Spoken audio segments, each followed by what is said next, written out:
Coming up on World's Greenest Homes. In Colorado, an enormous solar-powered artist home. And what happens to your solar panels when it's covered in snow? They don't work. And in Boston, a fabulous home built out of tons of highway scraps. We get the people that just walk in and go, wow, and they get it. And then there's other people that walk in and shriek. I'm Emmanuel Beliveau. Come with me on World's Greenest Homes and see the most extraordinary homes on the planet. Homes that are gorgeous, cool, and green.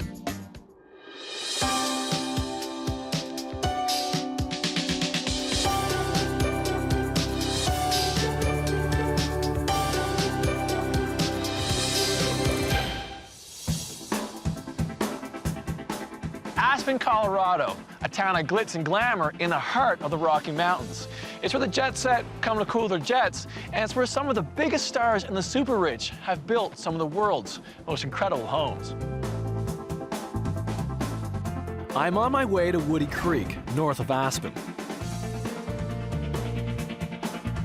Now we're at an altitude of almost 8,000 feet, and I'm on my way to a house that's unlike any other house in the valley. Okay, so it's huge like the rest of them, but this house has a secret. It's gone green. Daniel and Issa Shaw cashed out on their loft in New York City and moved to Colorado with their kids Fiona, Duncan, and of course their furry pal, Mojo. I can't wait to see inside. Let's go. Hi. Hello. Emmanuel. Daniel Shaw. Pleased to meet you, Daniel. Lisa Shaw, welcome. Pleasure meeting you. Thank you. Come on. Hey, who's this? This is Mojo. Hey, Mojo, wanna come show me the house? Yeah? Come Wow. on inside. What you see on the outside of this eco-friendly 7,000 square foot house is radically different from what's on the inside. From Rocky Mountain Hideaway to welcome to the Casbah. As you enter the house, the first thing that greets you is an extraordinary fountain in the hallway. To the right, a kitchen for entertaining. Next door is a dining room. At the end of the hall is a living room. On the left of the hall, a kid's playroom. Up the stairs to the right to the kids' tailor-made bedrooms. At the other end of the hall to a small study that takes you through to the master bedroom with its own luxurious master bathroom. This home is so hip, it has its own gallery.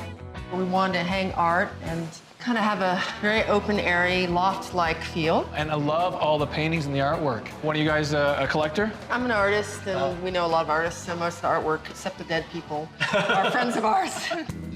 At the center of the main floor is a fountain, but it's not all that it seems. Oh, that's wonderful. I love that fountain. Now, this helps in other ways in the house, too. I'm assuming with a dry climate around here, to use it for It humidifies the house. humidifying. And it also provides a really nice white noise throughout the house as well, because it's really quiet around here. We had to get a fountain that would be kid-friendly and that no one would hurt themselves in. Is this your favorite part of the house, Mojo? What's your favorite part of the house? Both walls in the hall are what's known as thermal mass. That's what keeps everything cool in the summer and warm in winter. They're 2 feet thick, Yeah. and they're concrete on either side with a 8-inch gap in the middle that's Okay. just air space. And air is circulated through them. These walls actually have vents at the top, and these vents at the bottom, the fan draws the warm air from the top, which rises, and really helps to keep the house a perfect temperature year-round. At the end of this incredible hallway is the living room. Daniel and Issa have gone for a mixture of design themes. The most striking is Moroccan, a style they both love. I wanted get this, a Moroccan, Japanese, Scandinavian fusion house. That fits in Aspen, Colorado. That's right. Well, I think you achieved it. I mean, you've got a lot of those things going on. The focal point of the room is the stunning fireplace, finished in clay plaster. I love the curved shape. And check out that S-shaped sofa. Off the living room, the open space continues to the dining room. Next door is the kitchen. Oh, this kitchen's huge. Like the house, the kitchen's huge. And how many kitchens have his and her islands? Why 2 islands? So we don't run into each other and because everybody winds up in the kitchen. What do you have on your island? What's your solid surfacing? Quartz Quartz? is countertop and island, and We tried to do concrete, but we couldn't get a non-toxic finish that would stay. That was one of the green compromises we had to do. And I notice everything's round in here too. You have round islands, you have round surfaces. Does that make it kid-friendly? Kid-friendly, also we're klutzy, we bump into things a lot, so. it also just softens things up a little bit. Yeah. You know, not so many right angles. In fact, there aren't that many in this house. Yeah. That's probably one of the biggest racks I've ever seen. We had them in drawers for a long time, and that just stopped working. You don't use them. Well, we You didn't. don't- No, exactly. Out of sight, out of mind. You don't see them, you don't use them. Oh, and you got a disco ball up here too. Check this out. Yeah, left No. over from our Christmas party. Fiona put that up, our And, daughter. no kitchen's complete without it. No, you kind of have, and most parties end up in the kitchen anyway. That's right. We break out into spontaneous disco dancing. I was just gonna say, with these great countertops, you can probably dance on these countertops, no problem. Yeah, the kids hang out and eat Do on they? top of them and help us cook. And this kitchen doesn't lack in storage space. But who said it had to be boring? These cabinets have some original design detail. Are these buttons? Glued on? I designed those with an artist who did them. I picked the illustrations and then she sealed them onto knobs that I chose. And I've spotted something else that's bound to be Issa's idea. Oh, and I love those light fixtures. Yeah, I found these glass candle lanterns down in Mexico and I asked our lighting guy, I said, can you convert these? And he's like, I'll try. And he pulled it off. Yeah, look great. I like that a lot. They're from Syria, if you can believe it. From Syria? Yeah, but I found them in Mexico. Go figure. Syria, Mexico, and then to here. Next door to the kitchen is Issa's studio. Look at this artwork. I like your stuff a lot. Well, thanks. Do you always do watercolors? No, I teach watercolor, but I'm moved into collage. When you're doing collage work, you work with a lot of glue. Did you find yourself a non-toxic glue to work with? Yeah, that was a bit of a challenge. This is methyl cellulose. Hey, feel it. It's probably High hard. five us. Oh, no, you have to stick your whole hand in, like this. Check it out. There we go. It's like, remember that gooey stuff you had, the slime? Yeah, it's like slime.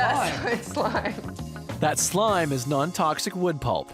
And this is going to harden on me, or is this, am I stuck you're now? actually stuck now. I'm stuck Put now. your Can hand I in the can collage. I be a part of the collage? Yeah, actually, think that'll be you a wanna nice s- three-dimensional effect. It would be, wouldn't it? Would it get much for me? So, yeah. You climb in the Do you want to climb in the cabinet? Yeah. We wanted a house that was completely spontaneous and fun and nothing off limits to the kids. And so we just pretty much designed it not only around the kids, but around our playfulness as well. And the whole idea, too, was just to have a sanctuary and hopefully a house with some soul, because the idea of a formal living is really not very interesting to us. You know what? It's just stuff, isn't it? And I love beautiful things just as much as anyone, but what's the point of having something you don't use and love? And you know what, I have to say my mom was the same way, which horrified her own mother. But if you're gonna worry about it breaking or staining, then don't have it. You want to jump over You wanna jump over here? This incredible eco-home just outside of Aspen is a feast for the eyes. With the beautiful artwork and all the personal design touches, it's absolutely stunning. Off that spectacular hallway is the kids' playroom. You have a climbing wall in here. Yeah? The kids must love this. Yeah, it's all about wearing out the kids. The kids even have their own secret mouse hole. I had the carpenters carve this out so they would have a hideaway. And that's where they go, and they have toys in there, and they play. And we spend a lot of time here, actually, and this is where the kids go to, it's just a rumpus room. That's why there's really no furniture in here. Daniel says this is his office, but I wonder how much work gets done in here. Is that a harmonica collection you have over there?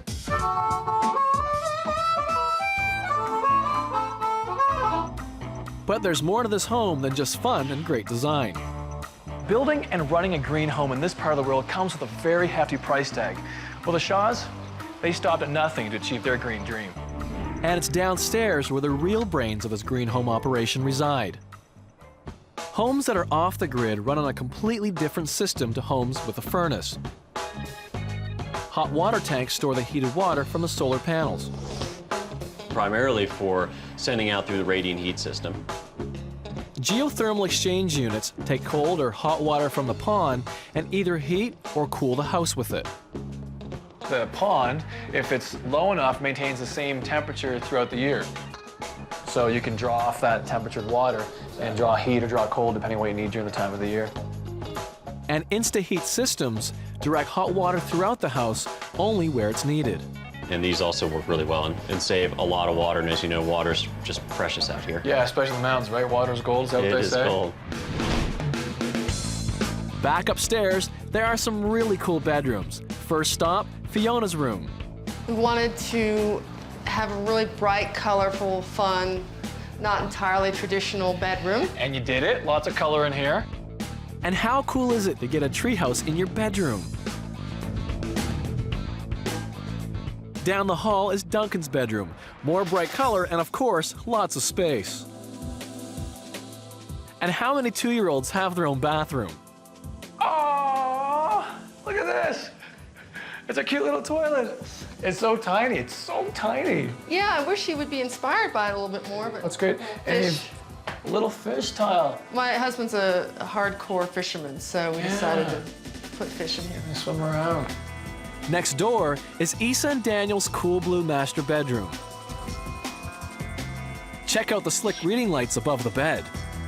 There are Supermod light fixtures, and these are very energy efficient. And it doesn't look like there's any light on right now, but it actually works. Oh, I see. At nighttime, obviously, shows up a lot better. This is our sort of nod to being James Bond and slick. I don't think 007 would turn his nose up either at the master bathroom. Isa and Daniel haven't skimped on luxury or space. There's even a steam shower. I've never actually been in a steam shower before. Really? Yeah. You want to go full hog? Are you There serious? go. Is it gonna spray me or something? Yeah, here, see ya. So what happens? Wow, your pores look great. My pores are nice and clean. I feel refreshed and vibrant again. Now I feel ready for the outside. The house fits in well with the natural landscape. The exterior is reclaimed wood, and even with all this Colorado snow, you can make the most of solar. In the summer, they don't have energy bills. In fact, they produce so much solar they sell what they don't use back to the grid. But watch out, if the panels aren't angled enough, the snow won't slide off. And what happens to your solar panels when it's covered in snow? They don't work. But Daniel has angled the panels so that doesn't happen for very long. Fortunately, on these ones right here, they're tilted at such an angle that it slides right off, even when it's 20 degrees out, which it is now. This morning, there was close to a foot of snow on those panels. Really? Yeah. And it's gone now? It's gone now, and as you can see, it's still sliding off a little bit, but it's gone. If I had to summarize this house in 3 words, I'd say it was big, bold, and beautiful. It's also proof of how you don't have to sacrifice style to go green. A lot of us take the highway home every day, and our next homeowners actually did. They took 600,000 pounds of concrete and steel and recycled it into their very own home.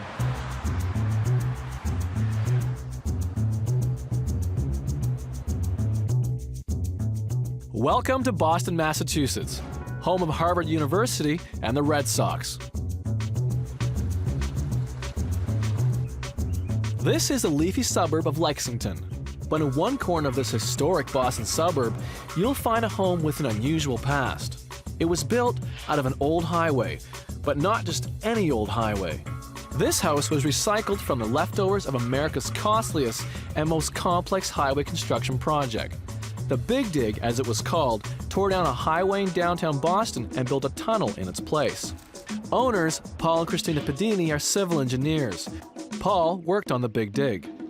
We had been directed to remove pieces of the Big Dig on behalf of the state, and they suggested to us that we would put them in a landfill, and they'd pay us to do it. Instead of dumping those pieces, they decided to turn the chunks of highway into an amazing home. And I suggested that maybe they give us the materials and save the money. We needed a house, so put 2 and 2 together. And got 6 levels. A sumptuous kitchen, a 2-story living room, 2 bedrooms, a working studio, 2 bathrooms, and a Japanese garden on top of the garage. In all, 4,200 square feet of luxury, supported by 30 steel beams and by 13 slabs of concrete salvaged from the old interstate. It has a lot to do with who's controlling the materials. You know, in our case, I was fortunate enough to be the person who was tasked with throwing it away. I think in the future, with companies who have these materials, not focus on if I have a 25-ton slab with steel beams attached, I can get 5 cents a pound for the steel. After I destroy the concrete and throw it in a landfill, well, maybe they can get more money for the whole thing as an assembled whole. And you know, they have to think that way as opposed to always trying to take the cheapest way out. I didn't see a house when I saw the pile of material, but I saw that whatever comes out of this is not going to be a Victorian house. We get the people that just walk in and go, wow, and they get it. And then there's other people that walk in and shriek because they can't believe that you leave pipes exposed and what's that cement up there, that concrete. They're horrified by it. But love it or loathe it, this home pushes the boundaries of open concept living to extremes. The massive wide flange beams allow the kitchen to cover an incredible 1,200 square feet without any supporting walls. You'd never find that in a regular house. And the pared back flooring has also proved a bit of a talking point with visitors. People will sometimes come in and they'll say, my God, these are beautiful floors, what is it? We tell them it's concrete. Other people come in and say, well, when is the flooring arriving? You must have stopped short of completing this. My wife is Spanish, but my family's Italian, and in the kitchen, we definitely went the Italian route. We have a countertop made from lava gold. It's a stone that's actually quarried at the base of Mount Vesuvius. It's got little pieces of gold in it. But for Paul, the must-have feature in the kitchen is something more down to earth. The thing that I consider to be the necessary ingredient for all kitchens is our pool table. It's certainly popular with the guys in the neighborhood. We spend a lot of time here, a lot of quality time. We're cooking, we're watching the game on TV and shooting pool. We have a lot of fun in here. Up on the next level is the 2-story great room, all held up by recycled bits of the Big Dig. This beam is one of the largest beams you can buy. Its former life, it was a strut inside the tunnel. So these guys actually were put between the tunnel walls as we were building them and held them from coming in. So this, having performed that duty, was cut apart and painted, and we put it in the house. Now it's holding the floors up. But one man's road is another man's ceiling. Some of the exposed features of the house are born of aesthetics, and others are born of economics. Just couldn't afford to put a ceiling in. And Paul knows where every last piece of that ceiling came from. This is the cantilevered pieces of the slabs. This is one of the places where you can see on the underside of the slab the identification marks for each of the slabs when they functioned as parts of the I-93 roadway. And you can also see stamps up there telling you where they were bought, where they were made. It centers around the fact that these materials aren't just material. They're a prefabricated product, and what you're doing when you crush them up and throw them away is you're squandering all of that labor that was originally put into that piece. So we're trying to preserve that. One of the key design elements that we really wanted to get into this room was just bringing nature in. These aluminum window frames with 1-inch insulated glass, in the winter they give us a beautiful view, but they also, with the leaves and the trees having dropped, it creates a nice little heat sink in here. This room gets very warm and stays that way all winter. And in the summer, when the trees leave over, you get a beautiful view and it stays a little cooler. The slabs out here, these guys are still in the original condition when they were taken off of the highway. We had a yellow stripe running right down the slabs in the other room, and we were tempted to keep it, but we felt the need to put the floor of the room in. Friends have counseled us on whether or not we should cover this with tile, but we figured it was nice to keep the original surface. This is where the Jersey barrier was bolted down to the edge of the roadway when you drove down I-93. But they didn't just get their inspiration from the old Boston Interstate. Paul loved the Zakim Bridge so much, he wanted a staircase just like it. This is one of the more interesting design elements in the house, and we suspended it from these stainless steel cables that are embedded in the roof and welded to the roof. So this whole part of the staircase is free hanging and makes a little bit of noise. So you can always tell when I'm coming in late. It took Paul and Christina 2 years to build their stunning home. But finding the site in the first place wasn't easy. To a certain extent, this location chose us. The Six Moon Hill area of Lexington turned out to be the only place they'd be allowed to build such a radical home. It was kind of ironic that when we came here, not only was contemporary design acceptable, but it was in the deed. You had to build one here. With the location secured, there was a new problem. How do you avoid cutting down trees? There were 2 or 3 trees over on the other side of the house that probably cost me $50,000 because recycled slabs are so heavy. They're about 25 tons each, and there's 3 of them. We had to bring in a 200-ton crane to set those slabs. If you went around to the back, we wouldn't have had that problem, but we would have had to cut down 2 75-year-old oak trees, and we weren't prepared to do that. When you mobilize the crews that are required to put up these slabs, you have a crew of iron workers making tons of money. You have a $5,000 a day crane. You have trucks all lined up down the street. And we started the process on a Saturday, and it went into a Sunday. So we were here on Sunday morning, and all of a sudden a police car showed up. Someone had called, and I guess there's a bylaw that you can't work on Sundays.